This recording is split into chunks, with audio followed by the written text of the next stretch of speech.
Princess Lyra laughed, and it sounded like wind chimes in a gentle breeze. She watched as more of her people stood up healthy and strong after receiving treatment from Amy. The cargo bay was full of recovering Zilani warriors who looked at the humans. With something close to worship, one of the warriors approached Jake. He was massive, standing 8 feet tall with muscles that looked like they were carved from blue marble. He dropped to one knee in front of the much smaller human. "You saved my life," he said, his voice deep like thunder. "My name is Karus. I am the Royal Guard captain. I have fought in 100 battles. I have faced death many times, but I was helpless against this sickness, until your healer saved me." Jake felt uncomfortable with the giant alien kneeling before him. "Please stand up. We just did what anyone would do." Karus stood but shook his head. "No, Commander Miller. We have encountered many species in our travels. None would have helped us without demanding payment or power. You humans are different." Amy walked over, wiping her hands on a cloth. She looked exhausted but satisfied. "All 300 patients have been treated, Captain. They will all make full recoveries." Princess Lyra stepped forward and did something that shocked everyone in the cargo bay. She hugged Amy. The human doctor stood frozen for a moment, then hugged her back. "You have saved my entire crew," said the princess, crying those diamond tears again. "In our culture, this creates a life debt that can never be repaid." Amy pulled back and smiled. "We do not need repayment, Princess. Seeing your people healthy is payment enough." The princess studied the human woman. "You truly mean that, do you not? There is no deception in your words." "Of course, I mean it," said Amy. "That is what doctors do. We heal people. It does not matter if they are human or alien. Sick is sick, and my job is to make it better over the next few hours." Jake gave Princess Lyra and her officers a tour of the Liberty. The aliens were fascinated by everything they saw. The ship was old and patched together, but it worked. The humans had modified systems in ways that should not have been possible. They had made repairs with whatever materials they could find.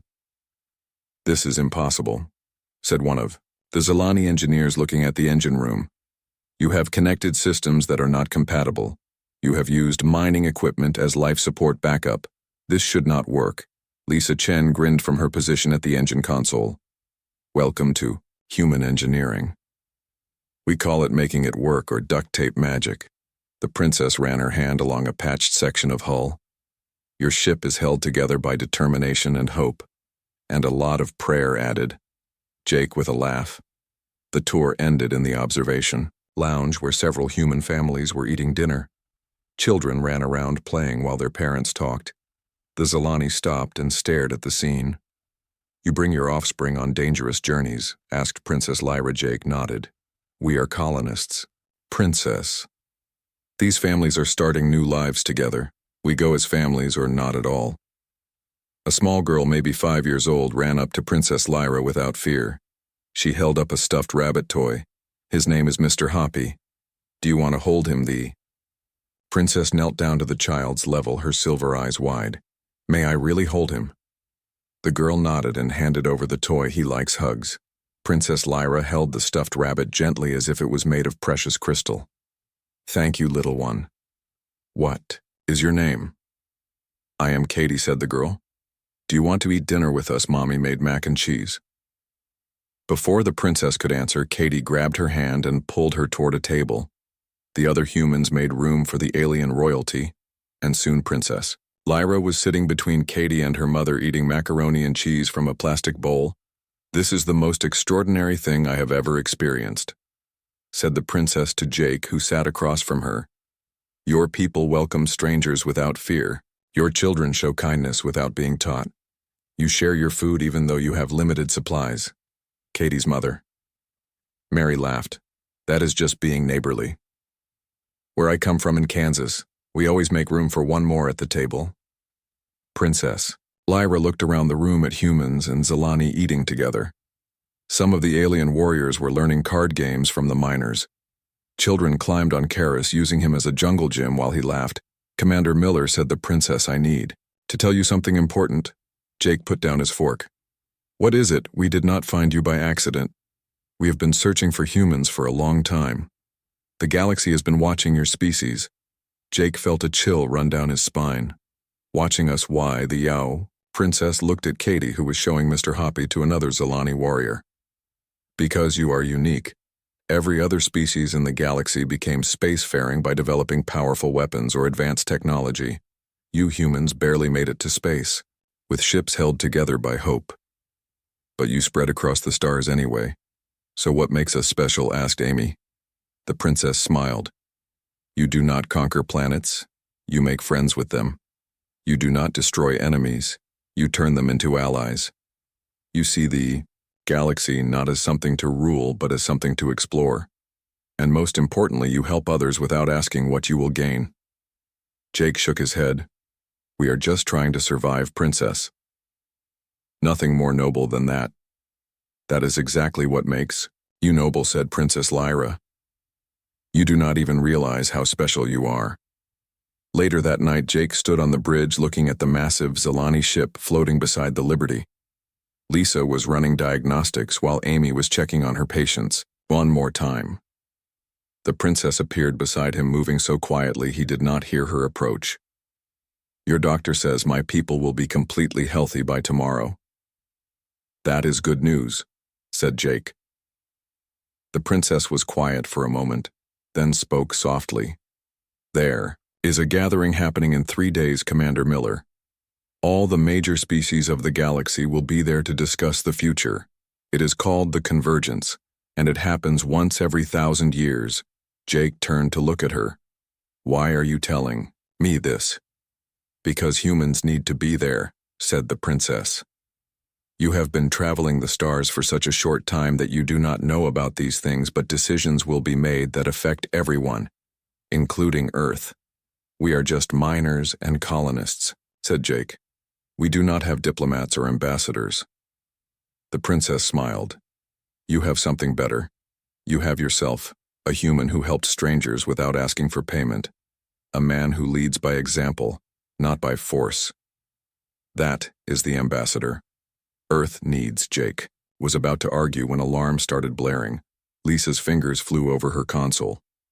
Captain, we have company. Multiple ships dropping out of hyperspace. On the main screen, dozens of ships appeared. They were all different designs, from sleek silver daggers to massive spheres covered in spikes. They surrounded both the Liberty and the Zilani vessel Princess. Lyra's face went pale. Those are the Void Hunters. They destroy anyone who shows weakness. Jake felt his heart sink. We have no weapons, Princess. The princess touched his shoulder. Then we will have to use the most powerful weapon in the galaxy. What is that? Asked. Jake, human insanity, she said with a smile, the lead Void. Hunter ship sent a transmission. A creature appeared on screen that looked like a nightmare made real. It had too many eyes and teeth that should not exist. Its voice was like grinding metal. Princess Lyra, your ship is wounded. Your weapons are offline. You are weak. Surrender, and we might let some of you live as slaves. The princess stepped forward, but Jake put his hand on her arm. Let me handle this, he said. Jake moved in front of the screen, facing the monster without flinching. I am Commander Jake Miller of the human vessel Liberty. You will leave both ships alone or face the consequences, the Void. Hunter laughed, a sound like breaking glass. A tiny human threatens us. Your ship has no weapons. You have 50 people against our fleet. What consequences could you possibly deliver? Jake smiled. It was the same smile he used when he was about to do something stupid and dangerous. Well, here is the thing about humans. We are really good at making friends, and Princess Lyra here just became family. So if you attack her, you attack us. And if you attack us, well, that would be the biggest mistake of your life. The Void Hunter commander made that grinding metal laugh again. You think we fear 50 humans in a broken mining ship? You are insects to us. Jake never stopped smiling. You are right. We are just 50 humans. But do you know what humans do when someone threatens our friends? We get creative and we get really, really stubborn. Lisa whispered from her console. Captain, what are you doing? We cannot fight them. Trust me. Jake whispered back. Then louder to the Void Hunter. You want to know something funny about humans? We do not know when to quit. We once fought a war on our planet for 100 years. We had a city under siege for 3 years and never gave up. We had soldiers continue fighting for 30 years because nobody told them the war was over. The Void Hunter's many eyes narrowed. Your point, little human. My point is this. If you attack us, I will ram the Liberty straight into your command ship. Sure, we will die, but we will take you with us. And then the rest of the humans will come. They will not stop coming. They will hunt every single one of you across the galaxy because that is what humans do. When you hurt their friends. We are crazy enough to throw away our lives just to make a point. Princess. Lyra stepped up beside Jake, understanding his bluff. He speaks the truth, Void Hunter. I have seen it myself. These humans cured our disease not for payment, but because we asked for help. They are insane by galactic standards. They do things that make no sense. The Void Hunter commander was quiet for a moment. You are bluffing. Humans are weak. Jake turned to Lisa. Fire up the engines. Set collision course for their command. Ship Lisa's eyes went wide, but she played along. Aye, Captain, collision course set. Ready to engage on your order. Wait, shouted the Void Hunter. You would kill your own people, your families, your children. Jake's smile got wider. That is the thing about humans. We protect our own. And Princess Lyra just became one of our own. So yeah, I will ram this ship right down your throat if you do not leave right now. Every human on this ship will die with a smile knowing we protected our friends. Amy stepped forward, standing next to Jake. He is not bluffing. I have seen this man walk into a collapsing mine to save strangers. He stayed in a radiation zone to fix life support while his skin burned. Every human on this ship would follow him into hell. One by one, the human crew stood up and moved to stand behind Jake. Even the families with children came to the bridge. They all stared at the screen showing the Void Hunter that they were united. The Void Hunter commanders, many eyes darted between the humans. You are all insane. You would die for aliens.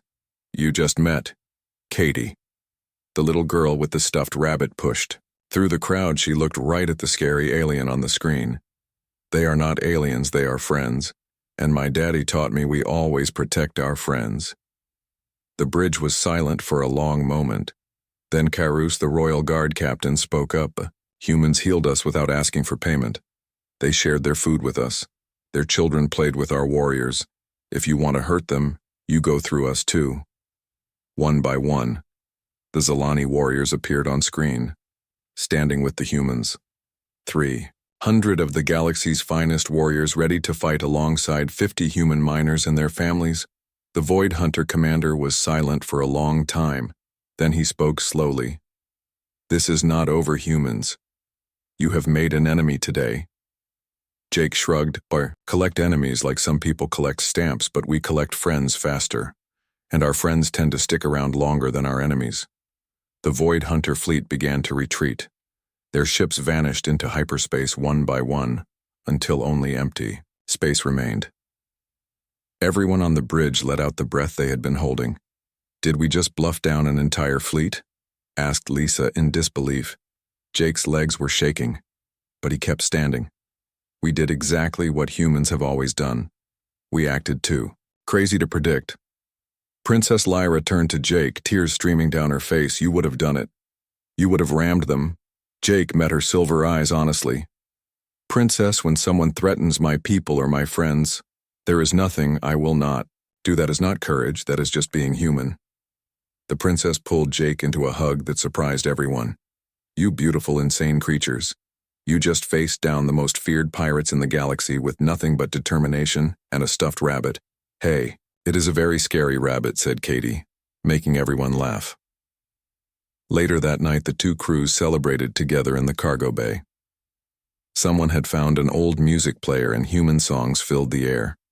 The Zalani warriors were teaching human children how to make their armor glow different colors. The human adults were sharing their last bottles of beer with their new alien friends. Princess Lyra, found Jake standing alone in the observation lounge looking at the stars. She stood beside him quietly. For a moment, your people are remarkable, Commander. Every species in the galaxy develops faster than light travel by discovering new technology.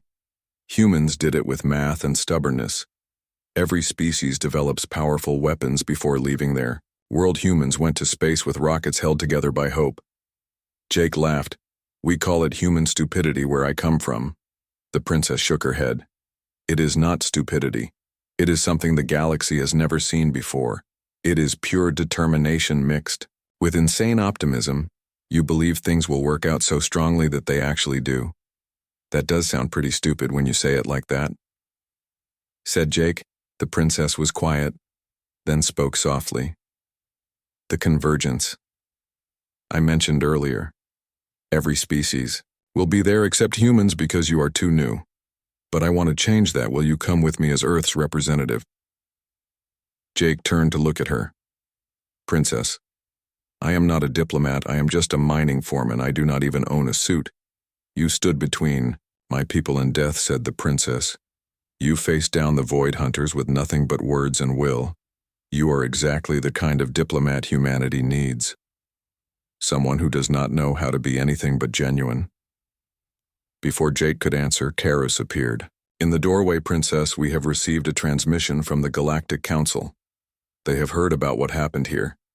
They want to meet the humans who scared away the void. Hunters. Jake felt his stomach drop. Great, now we are famous for being. Crazy Princess Lyra laughed.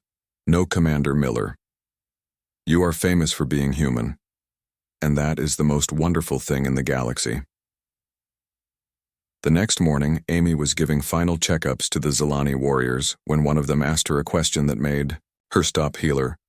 Amy, how do humans have children, if you do not mind me asking? Amy raised an eyebrow.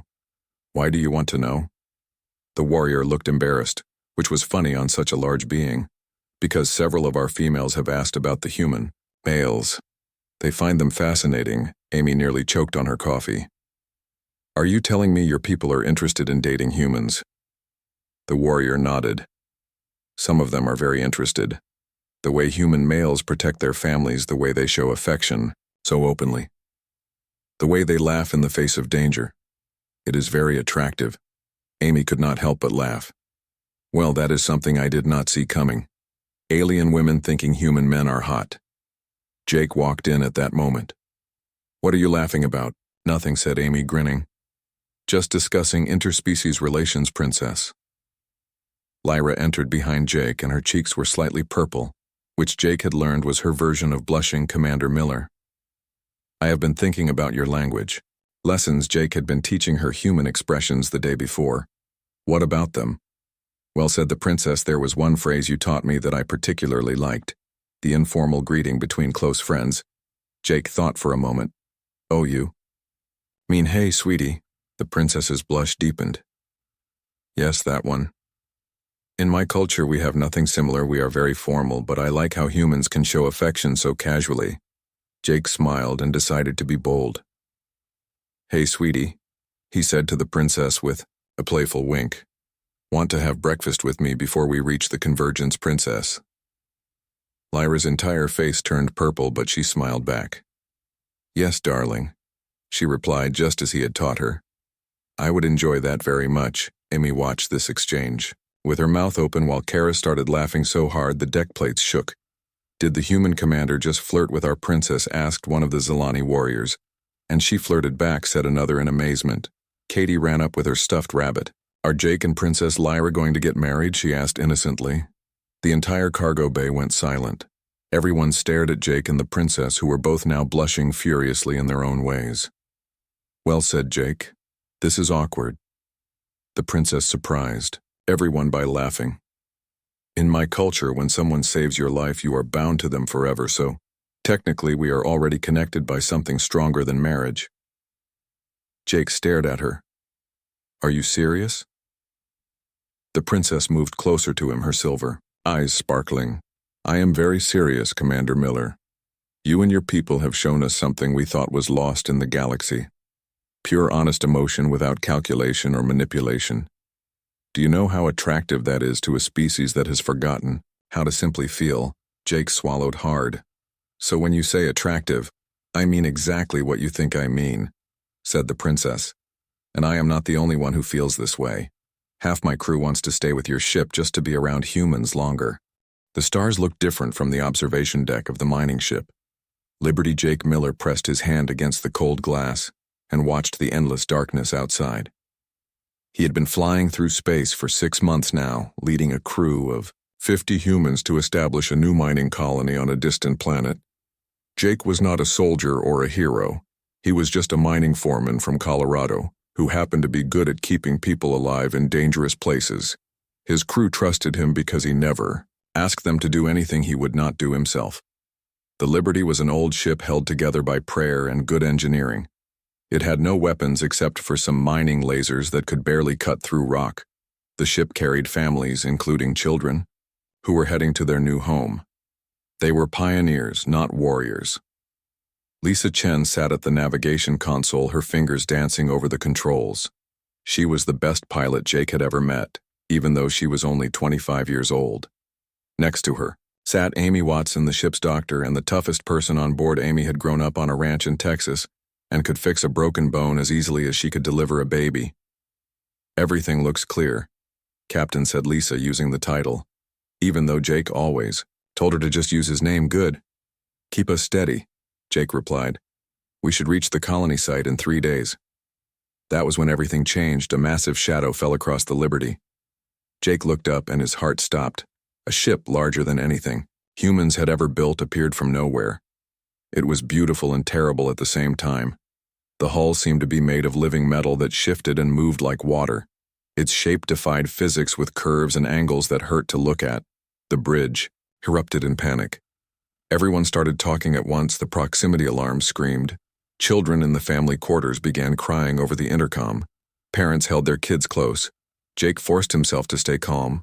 Quiet, everyone, Lisa. What are we looking at? The young pilot stared at her screens in disbelief. Captain, that ship is 3 miles long. Their energy readings are off the charts. If they want to destroy us, we are already dead. As if hearing her words, the alien ship moved. It glided through space, like a shark through water, coming closer to the tiny human vessel. The Liberty looked like a toy next to it. Should we run? Asked someone from engineering. Run. Where? Said Jake. We cannot outrun that thing. We cannot fight it. All we can do is wait and see what they want.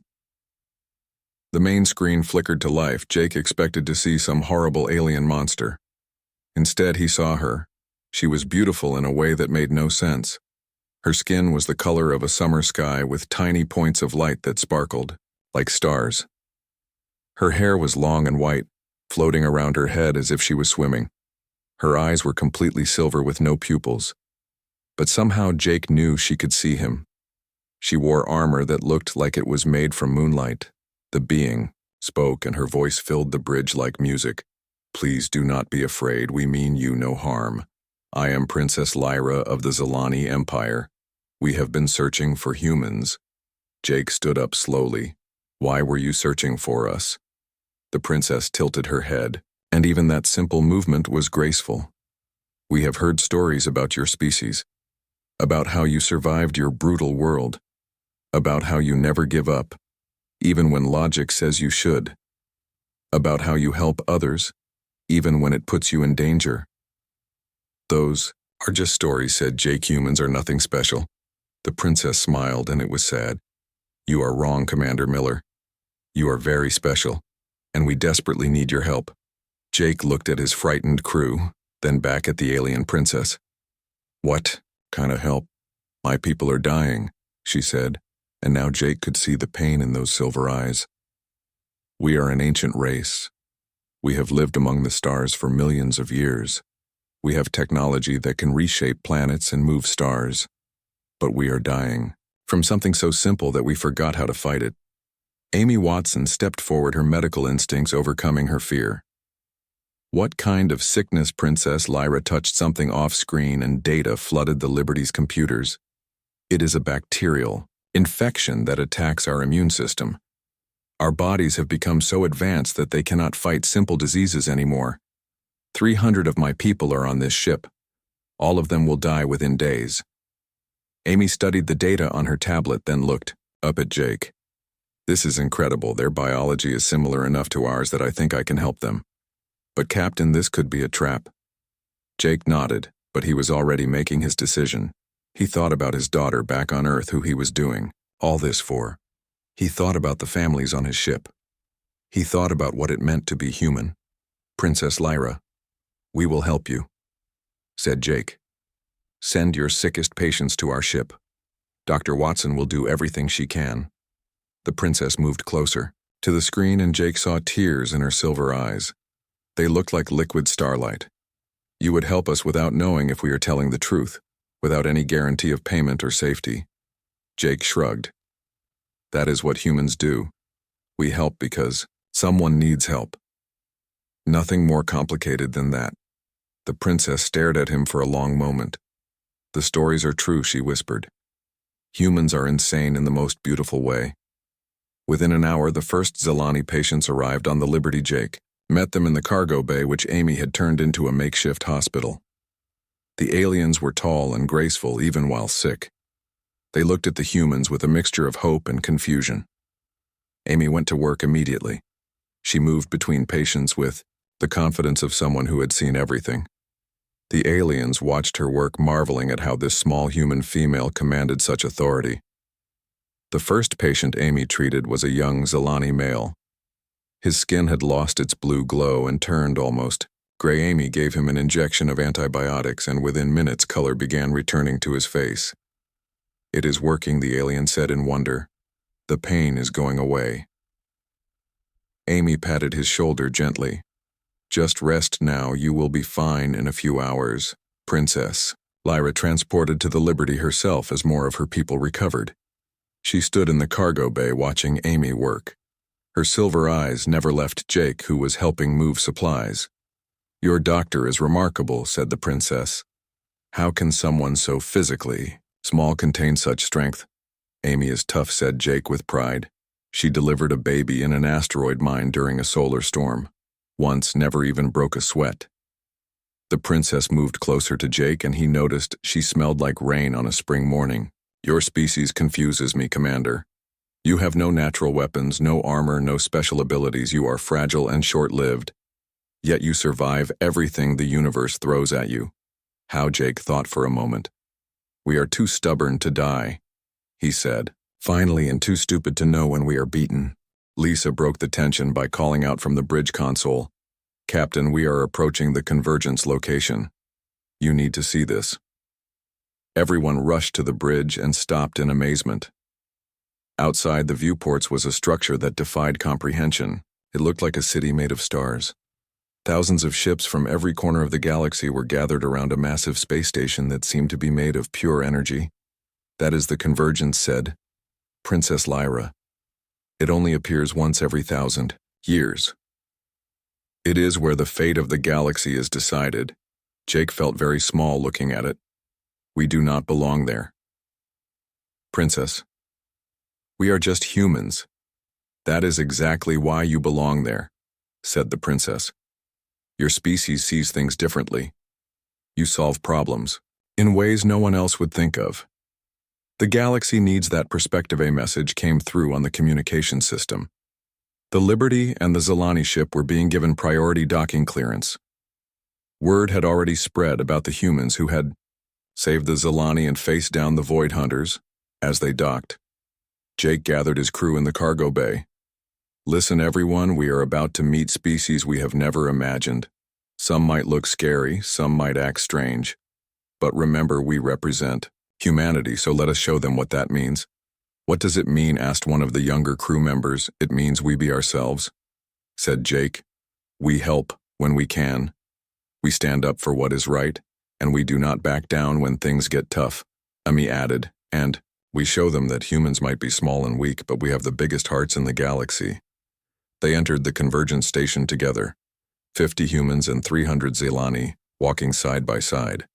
The station interior was beyond description, with architecture that seemed to shift and change depending on who was looking at it. Beings of every shape and size filled the massive central chamber. Some floated in the air. Some were made of what looked like living crystal.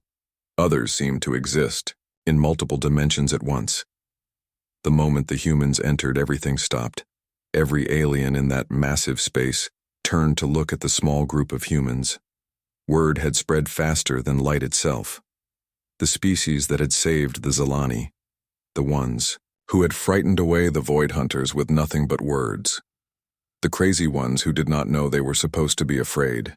A path opened through the crowd, leading to the center of the chamber where a raised platform held what looked like a council of the most important species. Jake started walking forward and his people followed. Princess Lyra walked beside him, her hand finding his for support. The council consisted of 12 different species, each more impossible than the last. One looked like a living nebula. Another seemed to be made of pure thought. The one in the center was surprisingly simple-looking, almost like an earth octopus, but with eyes that held the wisdom of millions of years. So spoke the central being in a voice that everyone heard in their own language. These are the humans we have heard so much about. Jake stepped forward, trying not to show how nervous he was. I am Commander Jake Miller of Earth. We are honored to be here. The being studied him with, those ancient eyes tell me, Commander Miller, why did you save the Zilani, Jake? Thought for a moment, then answered honestly, because they needed help. That is all the reason we needed.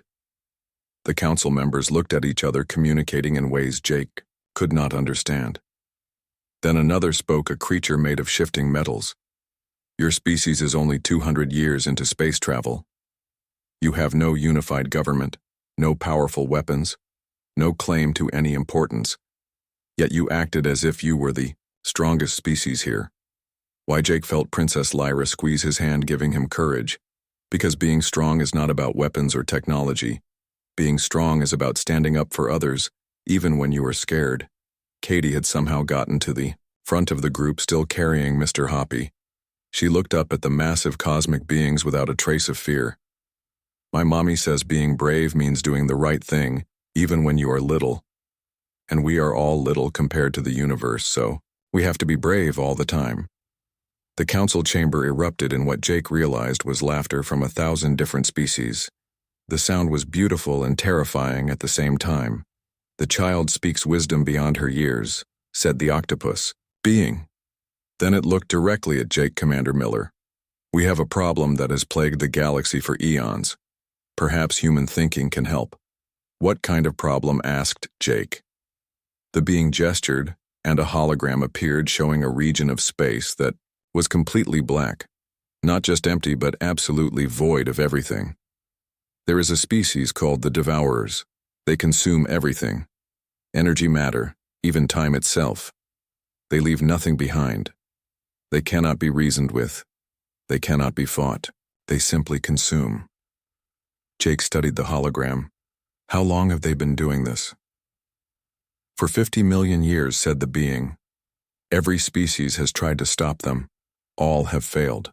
They will reach the core worlds in 100 years. Then all life in the galaxy will end.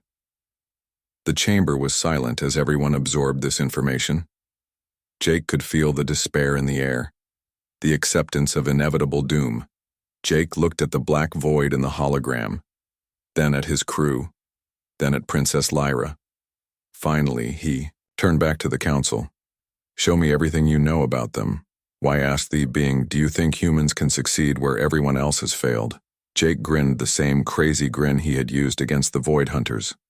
No, but I think we are too, stubborn to accept that it is impossible. And sometimes that is all you need. Over the next hours, Jake and his crew studied everything about the Devourers. Amy analyzed their biology with the help of Zilani scientists. Lisa worked with alien engineers to understand their movement patterns. The human families even contributed with children pointing out patterns that adults had missed. Finally, Jake stood before the council again. I think I know how to stop them. The entire chamber went silent. Every being leaned forward to listen. The problem is you have been trying to fight them or contain them, said Jake. But they are not an enemy. They are more like a disease or a natural disaster. You do not fight a hurricane. You redirect it. How do you redirect? Something that consumes everything, asked the metal being. Jake smiled. You give them something they cannot consume. Something that gets stronger. The more they try to eat it. That is impossible, said the octopus being. Nothing can resist the devourers. Want. Tibet asked Jake. Because humans have something that might work. What could you possibly have asked the council? Hope, said Jake. And if there is one thing humans are good at, it is spreading hope. Like a virus. The council members looked at each other, in confusion. Hope is just an emotion, said one. How can emotion stop the devourers? Jake turned to Princess Lyra. Remember when you said humans do things that should not work but do because we believe hard enough? What if that is not just luck? What if human stubbornness actually changes reality slightly? The princess's silver eyes went wide. You think human determination is a force of nature? Not just determination, said Jake, but specifically, human refusal to give up. Every species here is older and wiser than us. You have learned when something is impossible. But humans are too young and stupid to know what is impossible. So we try anyway. And sometimes it works. Amy stepped forward.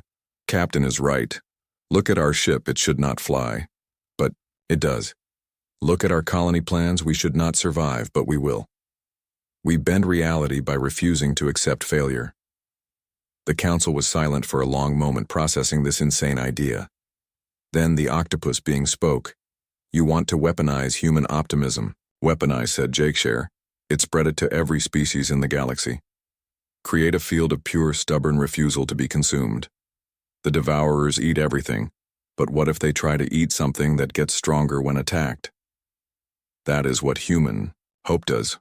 One of the council members, a being of pure light, flickered in what might have been amusement. This is the most insane plan ever proposed to this council. Jake shrugged. Welcome to humanity, we specialize in insane, princess.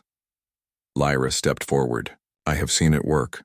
The Void Hunters retreated from 50 humans who had no weapons, just determination. If that can work, why not this?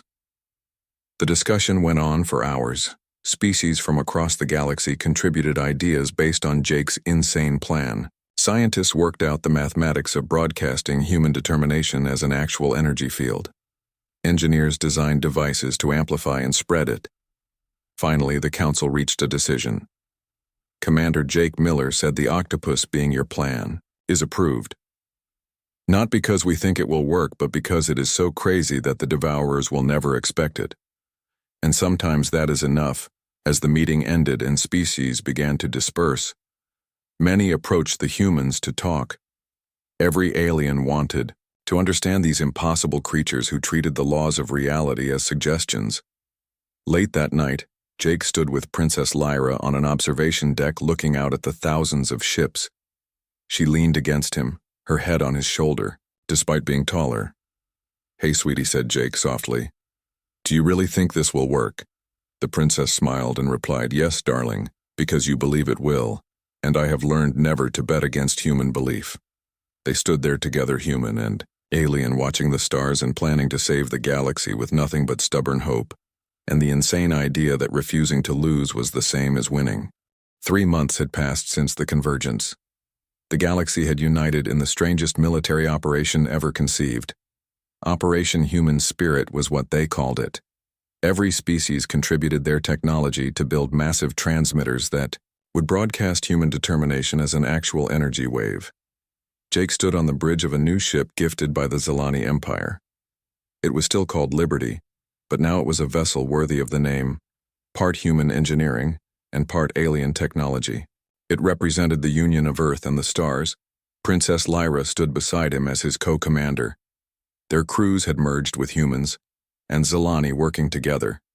The Devourers are approaching the test zone, said Lisa from her upgraded console. If this does not work, they will reach the inhabited systems in 2 days.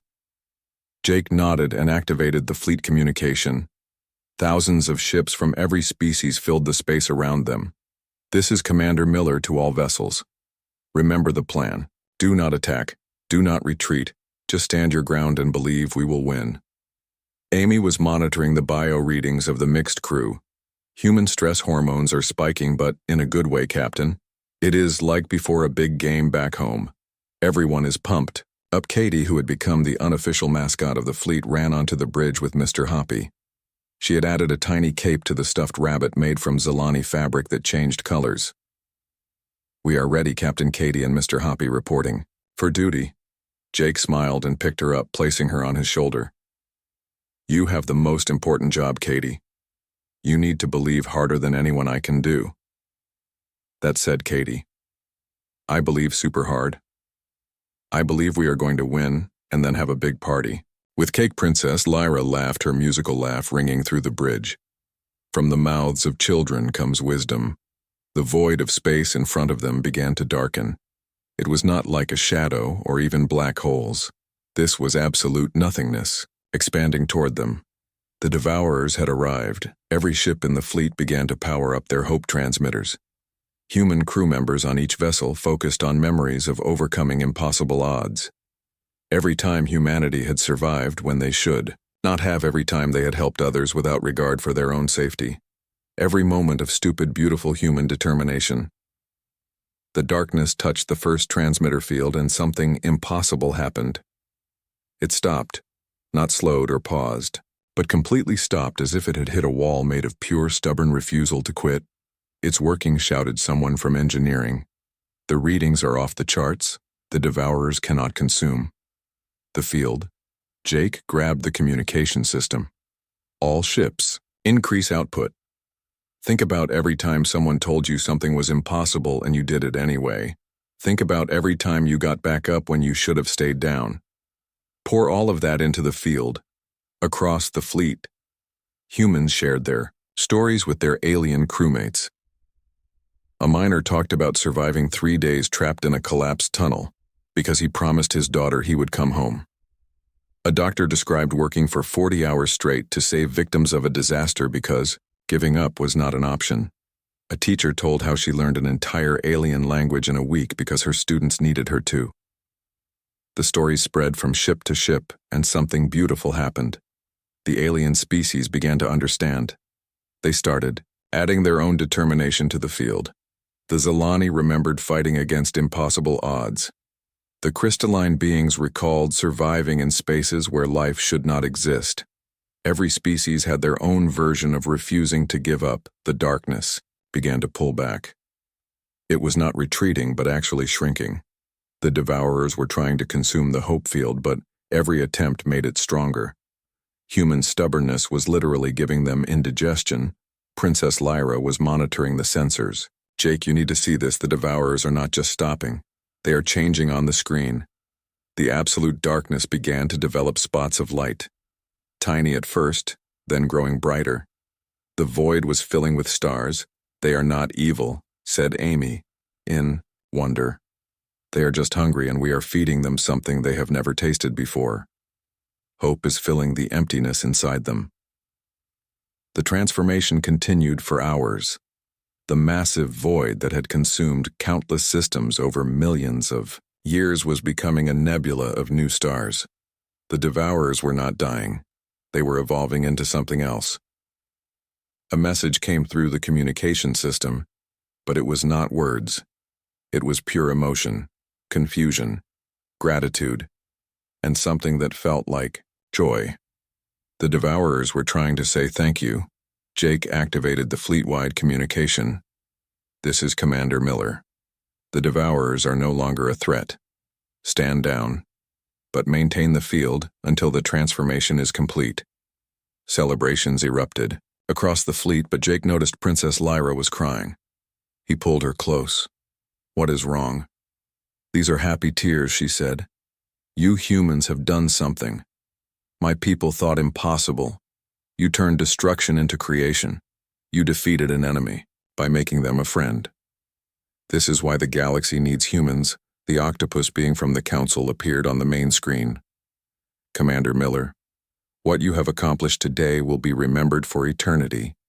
You have saved not just the galaxy, but the Devourers themselves. You gave them what they were truly hungry for. Purpose, hope. A reason to exist beyond consumption. Jake felt embarrassed by the praise we just did what humans do. We refused to accept that it was impossible. Exactly said, the being. And that is why Earth will now have a permanent seat on the Galactic Council. Your species may be young, but you have something we had lost. The ability to believe in impossible things. Over the following days, the fleet watched as the Devourers completed their transformation. They became a stellar nursery where new stars would be born for millions of years. The beings that had once consumed everything were now creating new worlds. The alliance of species grew stronger with humans teaching. Their approach to problems and aliens sharing their advanced knowledge. Earth went from an unknown backwater planet to the spiritual center of galactic civilization. Not because of power or technology, but because humans reminded everyone that impossible was just another word for challenge. Jake and Princess Lyra stood together on the observation deck of the Liberty, watching the new stars being born. Their hands were intertwined, and her head rested on his shoulder, despite the height difference. "Hey," Sweetie said, Jake using the phrase that had become their special greeting. "Do you think the folks back on Earth will believe any of this?" Princess Lyra smiled and responded in the way that always made him laugh. "Yes, darling, but only because it is. Too crazy to be made up." Karis entered the observation deck with Katie riding on his shoulders. The giant warrior had become the little girl's favorite playground captain. The council wants to know what humans plan to do next. Jake looked at his mixed crew of humans and aliens all working together as family. "Well, we still have a colony to establish. And now we have a lot more friends to help us build it." Katie raised Mr. Hoppy in the air, like a conquering hero. "We are going to build the best colony ever with playgrounds and ice cream, and alien friends can visit all the time." Princess Lyra laughed. "And that little one is why humans will inherit the stars. Not through conquest, but through friendship and ice cream." Amy and Lisa joined them on the deck, followed by more crew members, both human and alien. They all stood together watching the new stars shine. "You know," said Amy, "this all started because we gave you some basic antibiotics." Princess Lyra nodded. "The simplest act of kindness changed the fate of the galaxy. That is the human way. Small acts creating huge changes."